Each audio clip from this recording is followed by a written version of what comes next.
Amém. Queridos, eu quero saudar a todos, aqueles que nos dão prazer de estarem conosco hoje aqui, nesta congregação, e aos demais que nos assistem pelos nossos canais de comunicação, YouTube, Instagram. Desejo-lhes a paz do nosso Senhor e Salvador Jesus Cristo. Amém? Uma boa noite a todos. É uma alegria muito grande podermos, mais uma vez, desfrutarmos da presença do Senhor, cultuarmos o nosso Deus, aprendermos da sua santa palavra, e não apenas isso, mas desfrutarmos desta comunhão dos santos. Bendito seja Deus por esta preciosidade. Pois bem, eu queria, antes de iniciar o texto, a leitura do texto sagrado, eu gostaria de perguntar aos irmãos quais os eventos mais importantes que estão relacionados à nossa salvação. O que vocês poderiam dizer? Quais os eventos mais importantes que estão relacionados à nossa salvação? Ou será que há algum evento mais importante relacionado à nossa salvação? O que os irmãos diriam? Alguém poderia dizer a encarnação do Verbo? Sem dúvida. Se Jesus não tivesse descido dos palácios da glória e tomado a forma de homem, ele não poderia ir à cruz do Calvário. Todavia, se ele apenas tivesse ido à cruz, tivesse sido morto e sepultado, e não ressuscitado, a Bíblia diz que vã seria a nossa fé, vã seria a nossa pregação, não haveria motivo de nós estarmos aqui. A Bíblia chega a dizer que todos nós estaríamos perdidos em nossos pecados. Então nós podemos afirmar com toda a convicção que sem a encarnação do Verbo, a ressurreição não seria possível. E sem a ressurreição, o objetivo da encarnação não estaria completo.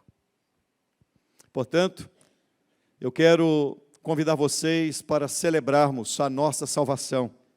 Nesse que é o primeiro dia da semana, celebremos aquele que, sendo Deus, se fez homem, habitou entre nós, vimos a sua glória, como a glória do unigênito do Pai, cheio de graça e cheio de verdade. A esse Deus que se fez homem e aceitou ir à cruz do Calvário para morrer pelo nosso pecado, a Ele seja a glória, a honra, a força e o poder. E ninguém poderia fazer a obra que Ele faz, somente o Senhor. Pois bem, se Cristo não tivesse ressuscitado, queridos, nós poderíamos já de imediato sequer ter iniciado esse culto.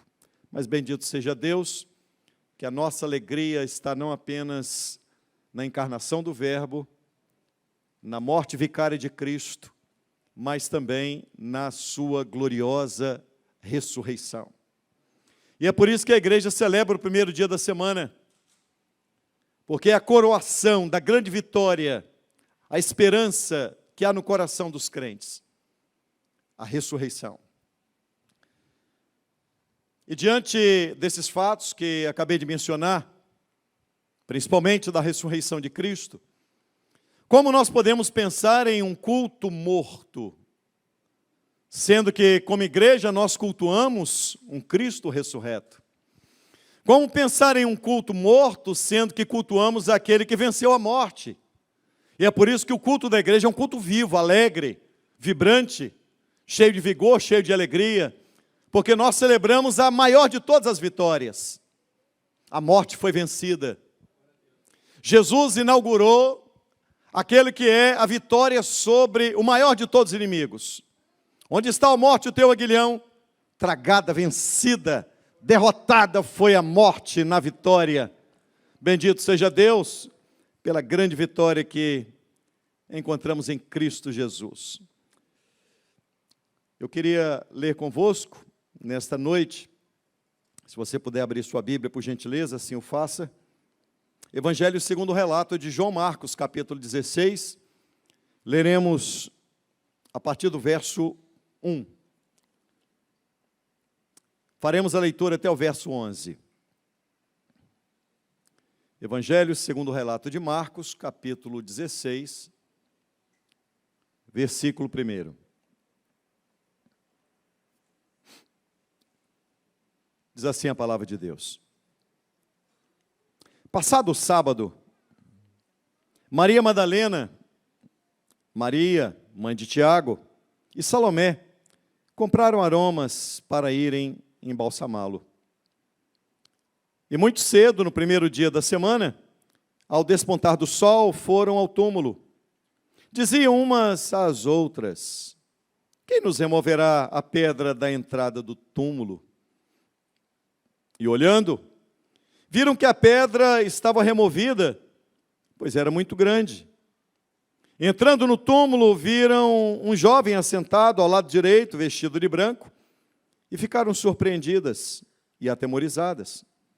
Ele, porém, vos disse: não vos atemorizeis, buscais a Jesus, o Nazareno, que foi crucificado. Ele ressuscitou, não está mais aqui. Vede o lugar onde o tinham posto. Mas ide, dizei a seus discípulos e a Pedro que ele vai adiante de vós, para a Galileia. Lá o vereis, como ele vos disse. E saindo elas fugiram do sepulcro, porque estavam possuídas de temor e de assombro, e de medo nada disseram a ninguém. Havendo ele ressuscitado de manhã, cedo, no primeiro dia da semana, apareceu primeiro a Maria Madalena, da qual expelira 7 demônios. E partindo ela, foi anunciá-lo àqueles que, tendo sido companheiros de Jesus, se achavam tristes e choravam. Estes, ouvindo que ele vivia e que fora visto por ela, não acreditaram. Até aí. Você já imaginou o motivo pelo qual a pedra colocada na boca do sepulcro de Jesus foi removida?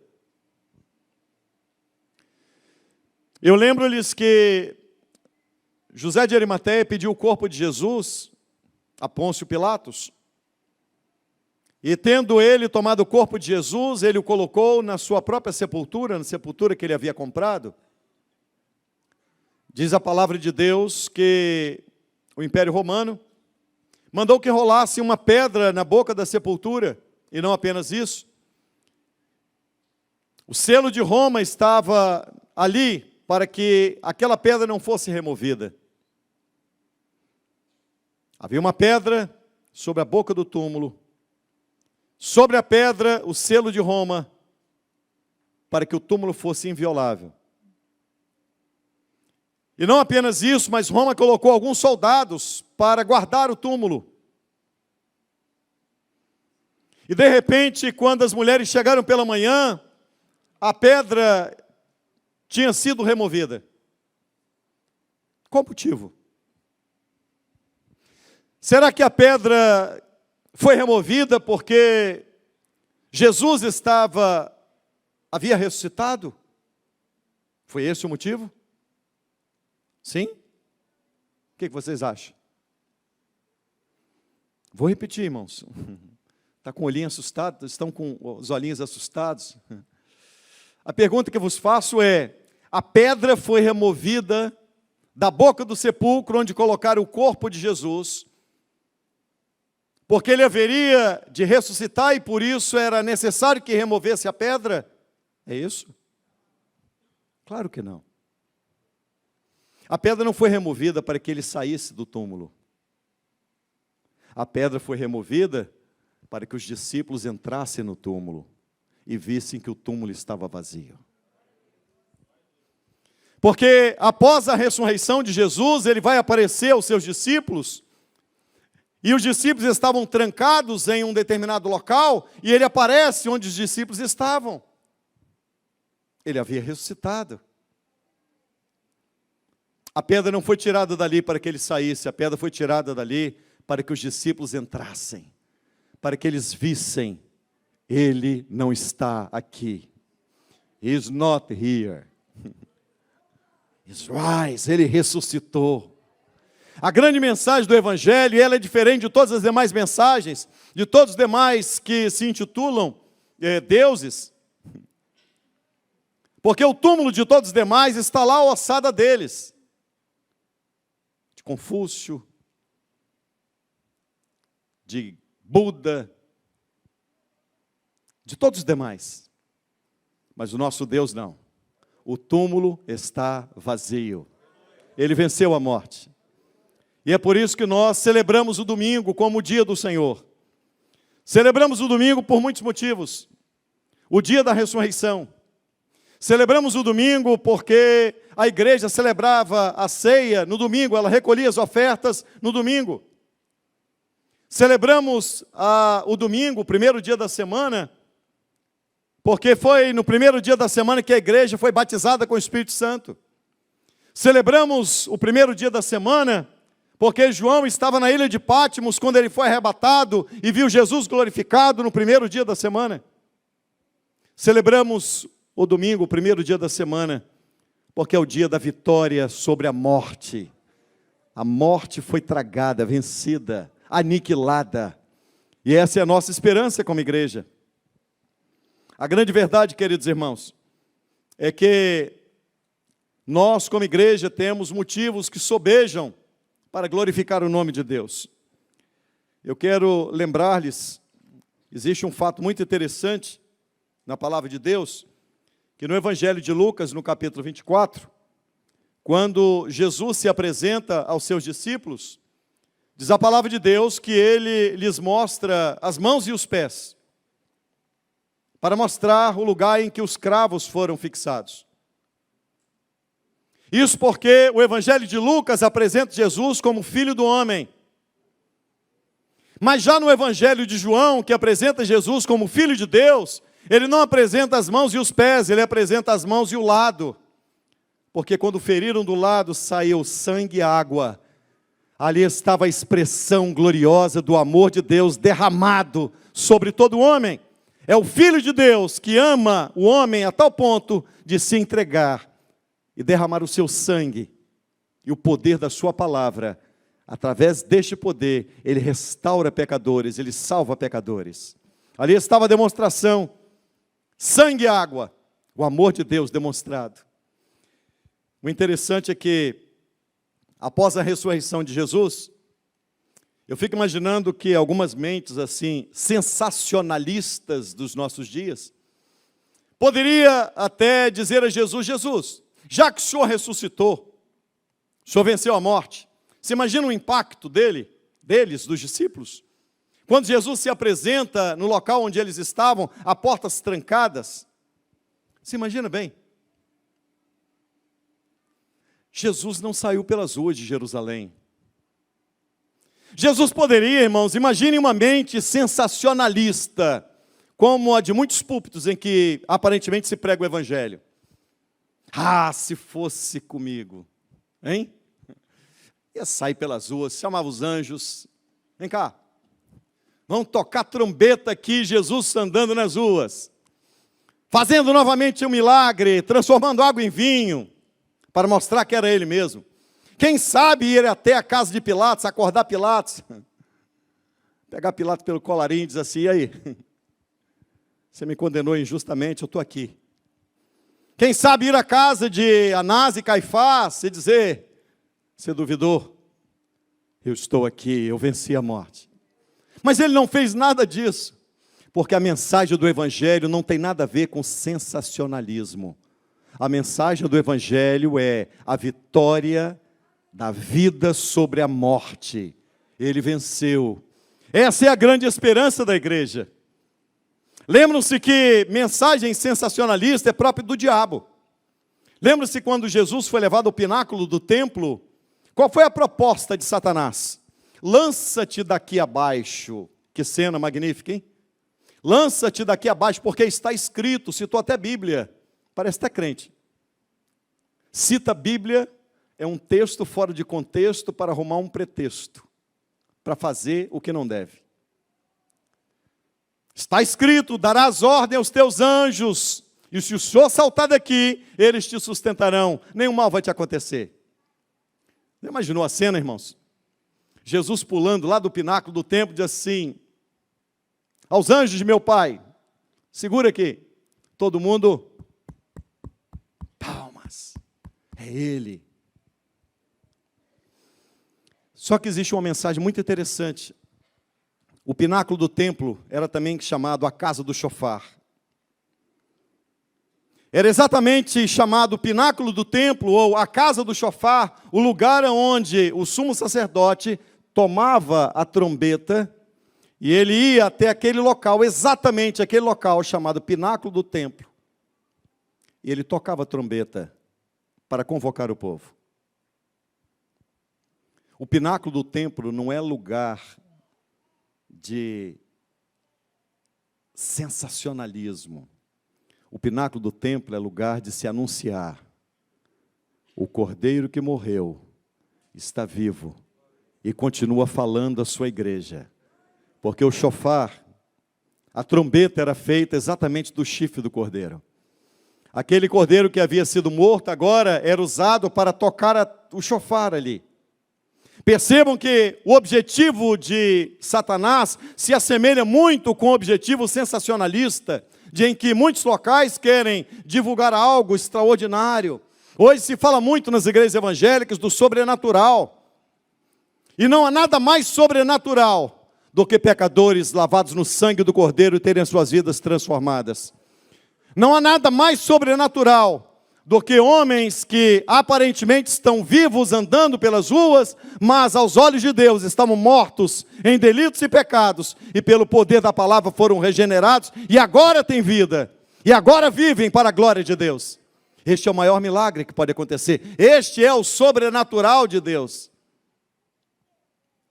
Sobrenatural não é rodopiar, filho, não é chupar cana, assoviar, rodar pelo chão. Isso não é sobrenatural, isso qualquer um faz. Né? Sobrenatural.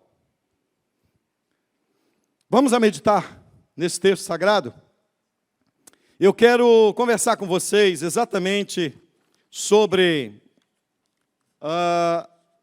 falei sobre a encarnação do Verbo, falei sobre a morte de Jesus, a morte vicária, e há algo muito extraordinário. Porque nesse texto em que lemos, há 7 proclamações, há 7 ensinos gloriosos para a nossa meditação. Exatamente nesse texto que acabamos de ler. E eu lembro também que na cruz, Jesus fez 7 declarações. Lembram-se quais foram? Quando Jesus está preso naquela cruz, a primeira declaração foi uma declaração que apresentou o perdão. Quando ele olha para aqueles que estavam à sua volta e embaixo, ele olha e diz: Pai, perdoa-lhes porque não sabem o que fazem. A primeira declaração está ligada ao perdão. A segunda está ligada à salvação.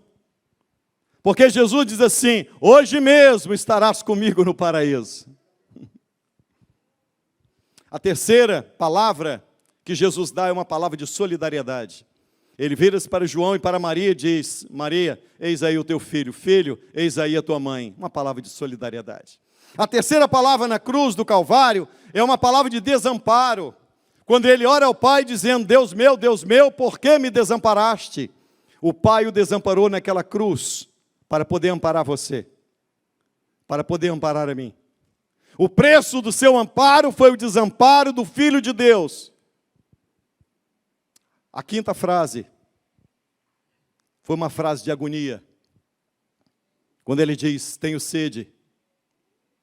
A sexta frase foi uma frase de vitória, quando ele diz: está consumado. E a sétima frase é uma frase de rendição: nas tuas mãos eu entrego o meu espírito. É dentro deste cenário glorioso, as 7 declarações de Jesus na cruz do Calvário. E quando nós olhamos agora para Marcos capítulo 16, nós vamos ver exatamente 7 declarações que impactam diretamente a vida da igreja. Vamos a elas. Primeiro que o texto sagrado diz assim, o texto em que lemos: passado o sábado, Maria Madalena, Maria, mãe de Tiago e Salomé compraram aromas para irem embalsamá-lo. E muito cedo, no primeiro dia da semana, olha que coisa fantástica, no primeiro dia da semana, ao despontar do sol, foram ao túmulo. Muito cedo, no primeiro dia da semana, ao despontar do sol, ao raiar da luz.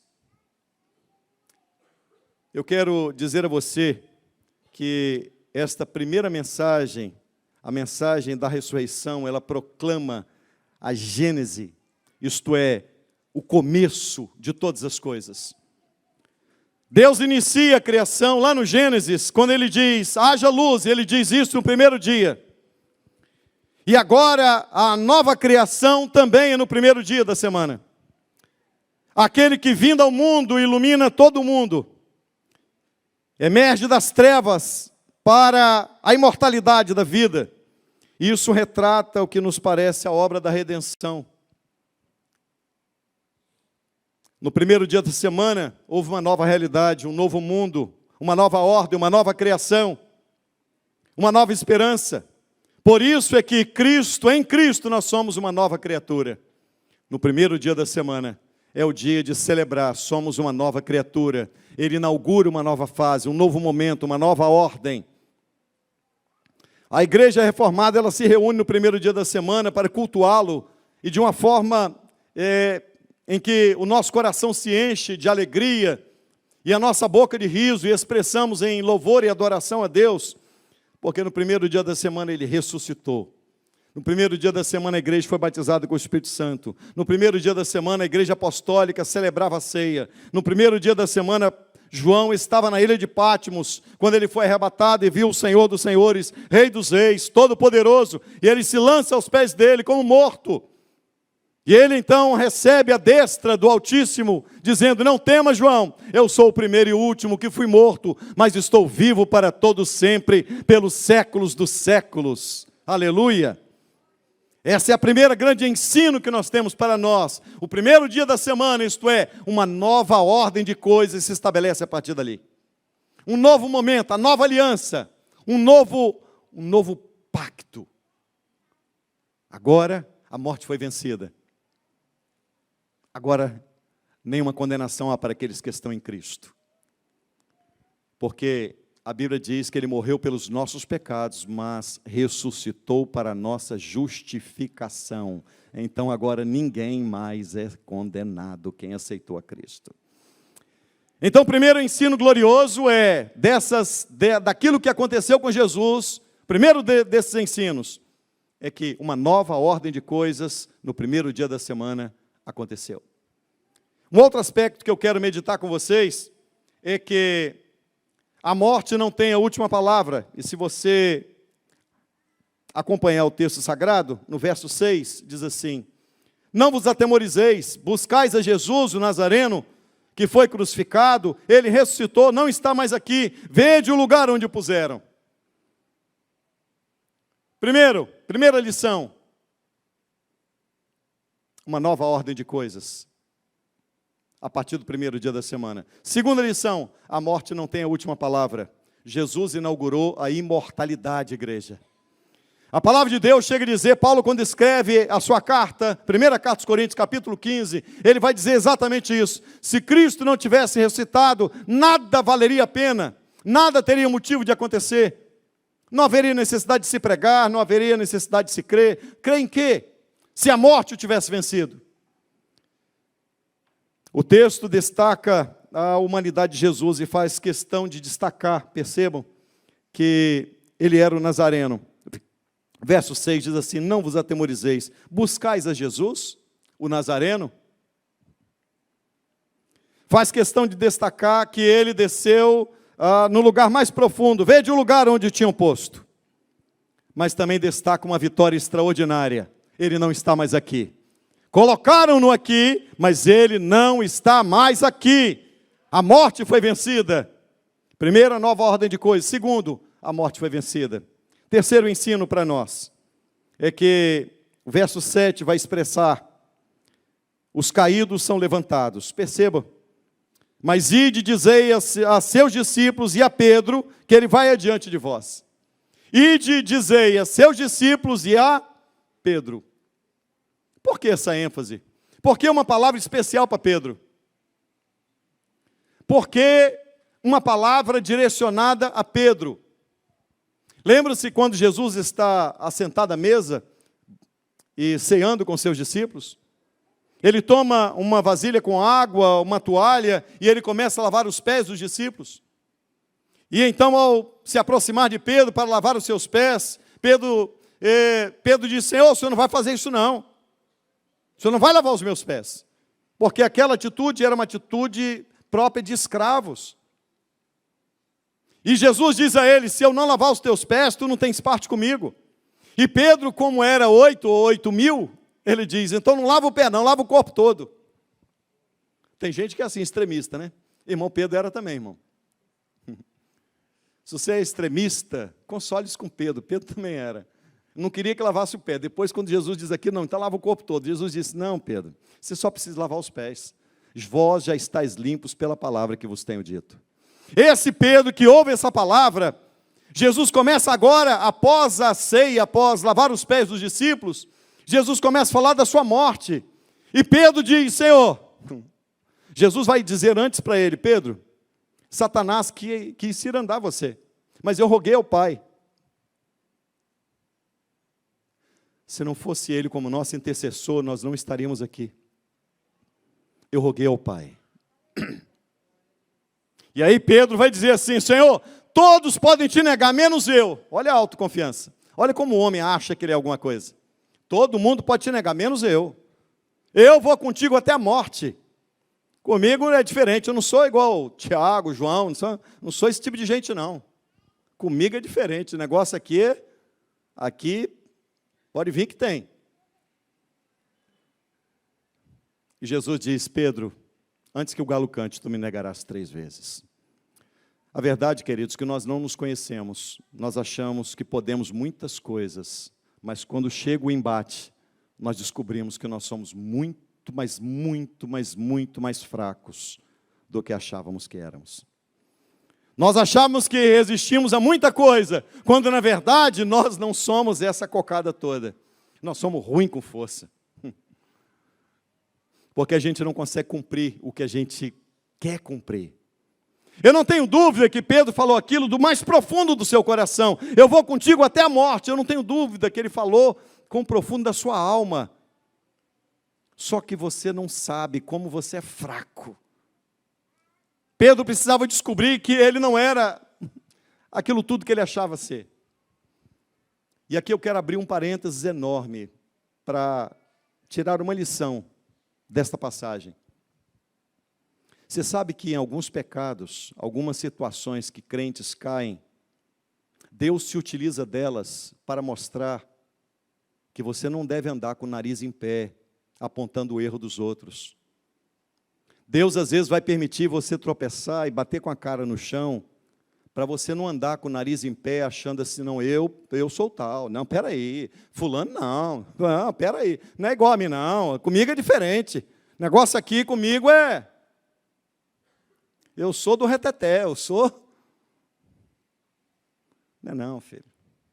Na hora que o negócio aperta, você bate a cara na lona, e se não é a graça de Deus para te levantar, mas bendito seja Deus, esse texto é maravilhoso, porque Deus está à procura daqueles que estão caídos, crente, caído, mas Deus está lá, dizendo: diz aos meus discípulos e diz a Pedro: eu vou adiante de você. Pedro, a sua história não acabou com o seu pecado, a sua história vai ter continuidade. A graça de Deus, irmãos, é maior do que o nosso pecado. Bendito seja Deus. Os caídos são levantados. Essa é a grande mensagem do Evangelho. A mensagem da ressurreição nos revela que o Senhor está pronto a estender as mãos a todos aqueles que caíram. 7 vezes o justo cairá, e 7 vezes o Senhor vai erguê-lo. E às vezes você precisa tirar a lição da queda. E a lição sabe qual é? Baixa a bola. Você não é isso tudo que você pensa ser, não. Ó, baixa um pouquinho mais. Baixa. Vai abaixando. Mas baixa mais ainda do que você está imaginando. Para de olhar os outros assim, ó, com aquele olhar altivo. Isso acontece com fulano, comigo não acontece não. É? Você acha? Você confia mesmo assim no seu taco? Pedro confiava. Mas bendito seja Deus, que Deus levanta o caído, irmãos. Diz aos meus discípulos, e diz também a Pedro, diz aquele que não se sente mais discípulo, que eu vou aguardar ele lá na frente. Em algum momento da sua vida, você já pensou em desistir? Pensou? E Jesus diz assim, essa luta que você está vivendo, não coloca um ponto final, não.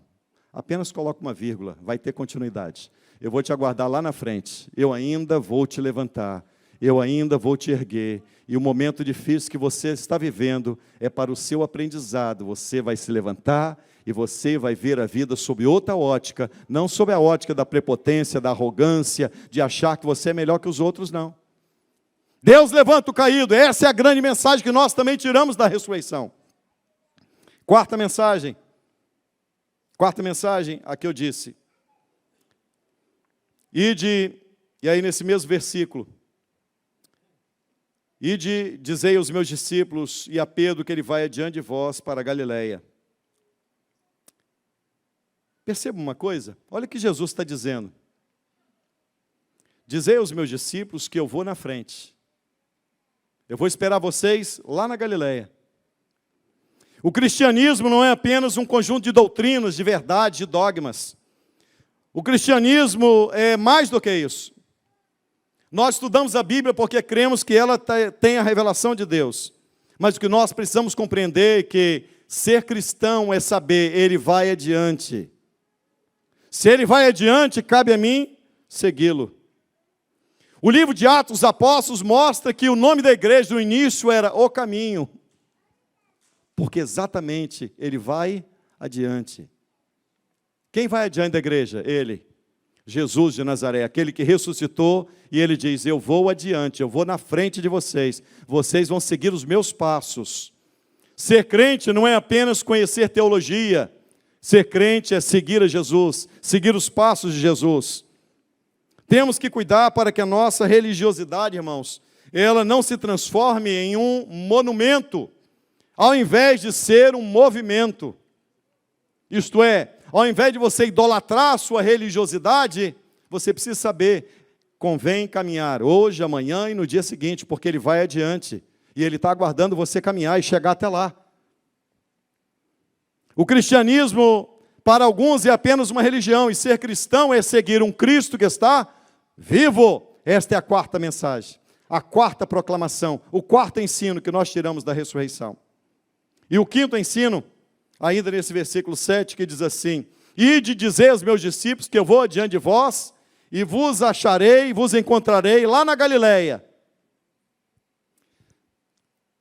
Ali estavam todos os discípulos, menos Judas. Todos esses discípulos, eles eram, primeiro, galileus. A Galileia era o lugar onde eles nasceram. A Galileia era o lugar onde eles trabalhavam. A Galileia era o lugar onde eles tinham parentes, onde eles tinham vizinhos. A Galileia era o local onde eles moravam. E aí Jesus vai dizer assim, ide dizer aos meus discípulos e a Pedro, que eu vou adiante. E a Pedro, como ele estende a mão ao caído, eu vou adiante, isso é, ele é o caminho, você deve segui-lo. Eu vou encontrar vocês na Galileia. Ele não diz assim, eu vou encontrar vocês lá no monte. Não tem gente que tem fascínio por monte? O negócio é monte. Pastor, não vão no monte? Ele está dizendo assim, eu vou encontrar vocês num lugar mais simples, no lugar do vosso cotidiano. Eu vou encontrar você na escola que você estuda. Eu vou encontrar você na faculdade que você estuda. Eu vou encontrar você no trabalho que você trabalha. Eu vou encontrar você no seio da sua família. Eu vou encontrar você junto com os seus vizinhos. É ali que eu vou encontrar vocês. É no cotidiano, é no dia a dia que Ele nos encontra. É assim, queridos, o Evangelho é simples. O Evangelho não é feito dessas coisas supersticiosas que as pessoas começam a colocar na mente. Eu vou encontrar lá no monte. Não, ele diz assim, eu vou adiante de vocês, vou encontrar vocês na Galileia, onde vocês moram. É lá, é no dia a dia de vocês. Está dando para você entender que a simplicidade do Evangelho não é, eu vou encontrar vocês lá no culto, só domingo à noite. Não, ele encontra você na segunda, na terça, na quarta, na quinta, na sexta, no sábado, todos os dias. Ele diz, todos os dias estarei convosco até a consumação dos séculos. Eu quero encontrar vocês no lugar do vosso dia a dia.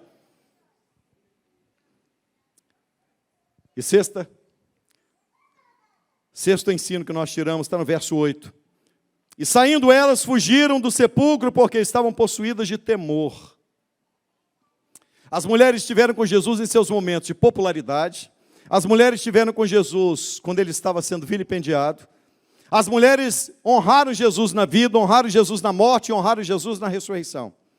Elas conviveram com ele, mas agora estavam amedrontadas, com o coração cheio de temor, porque algo inédito, extraordinário aconteceu, o sobrenatural de Deus. Não há nada mais sobrenatural do que viver um Cristo ressurreto. Nós o conhecemos, mas devemos estar possuídos de temor, porque lidamos com aquele que transcende a percepção humana. Ele é mais do que qualquer um de nós pode imaginar. Não podemos nos acostumar com o sagrado, irmãos. Não podemos nos acostumar e tratarmos a nossa vida espiritual apenas como meros religiosos. Nós precisamos de entender o impacto da ressurreição. A maravilha que é saber, elas estavam atemorizadas, cheias de temor. A ressurreição deve gerar em nós um apego ao sobrenatural de dizer, meu Deus, eu sirvo a um Cristo ressurreto. Eu sirvo a um Deus que venceu a morte. O meu Deus é o Deus do impossível. O meu Deus é o Deus que pode todas as coisas. O meu Deus não conhece obstáculo para agir. A Bíblia diz que agindo o Senhor não há quem possa impedir. Esse Deus que venceu a morte, Ele que enche o nosso coração de temor, porque o sobrenatural de Deus faz isso conosco. E em sétimo e último lugar, eu quero conversar com vocês, e me utilizando do verso 9, que diz assim, havendo ele ressuscitado de manhã, no primeiro dia da semana, apareceu primeiro a Maria Madalena, da qual expelira 7 demônios. Naquela época as mulheres eram excluídas, e principalmente Maria Madalena, uma ex-endemoniada. E alguns dizem que também era ex-prostituta. Nós não podemos afirmar. O fato é que são elas, e é ela, Maria Madalena, a primeira a receber a mensagem da ressurreição. Eu e você éramos excluídos, mas hoje estamos aqui. Sabe qual a razão de nós estarmos aqui? Que Deus se revela a pessoas que o mundo já rejeitou e que o mundo já disse, não tem jeito para você. Esse é o motivo de eu e você estarmos aqui. Essa é a sétima e última gloriosa mensagem que a ressurreição nos traz. Nós não estamos aqui por sermos fortes, estamos aqui, Ele nos escolheu por sermos fracos. Ele não escolheu o melhor, Ele escolheu exatamente gente que o mundo diz, isso aqui não presta, isso aqui não serve. Mas bendito seja Deus. Olha, vê o que Ele fez na sua vida. Olha, contempla o que Ele fez e glorifica, porque aquilo que você foi um dia, você não é mais. Este é o poder do Evangelho de Jesus Cristo. Este é o poder glorioso da ressurreição. O sétimo e último glorioso é que aqueles que outrora eram excluídos, agora Deus os trata com relevância. Ele se revelou primeiro a Maria Madalena. Você parou para pensar? Por que Ele não se revelou primeiro a Pedro? Por que Ele não se revelou primeiro a João, o discípulo amado que reclinava a cabeça no peito dele? Por que Maria Madalena? Por que você? Por que eu? Você sabe explicar? Eu também não. Mas bendito seja Deus, que esta é a mensagem da ressurreição. Ele morreu, ressuscitou, para salvar gente como eu e gente como você. Por isso, fique em pé, dá um brado de aleluia e de glória, porque hoje é o dia em que proclamamos, comemoramos a ressurreição do nosso bendito e eterno Salvador. Portanto, irmão, dê glória. Está com luta? Dá glória. Glorifica, exalta o nome dEle. A esperança, sabe qual é? É que assim como Ele ressuscitou, nós receberemos um corpo glorificado na sua vinda. E os que morreram em Cristo ressuscitarão primeiro. Se Ele não tivesse vencido, o que aconteceria com os nossos irmãos do Antigo Testamento? Continuariam sepultados. Mas porque Ele venceu, quando a trombeta de Deus soar, os que morreram em Cristo ressuscitarão primeiro. O santo Abel haverá de ressuscitar. O legislador Moisés ressuscitará. Os heróis da fé, Abraão, os patriarcas, Abraão, Isaque e Jacó, aqueles que morreram nas arenas, nas cruzes, nas fogueiras, ressuscitarão. O seu ente querido que passou para o Senhor ressuscitará em glória. E nós, os que estivermos vivos, receberemos juntamente um corpo glorificado e nos encontraremos nos ares, e dali para sempre na glória com Ele. Que Deus abençoe.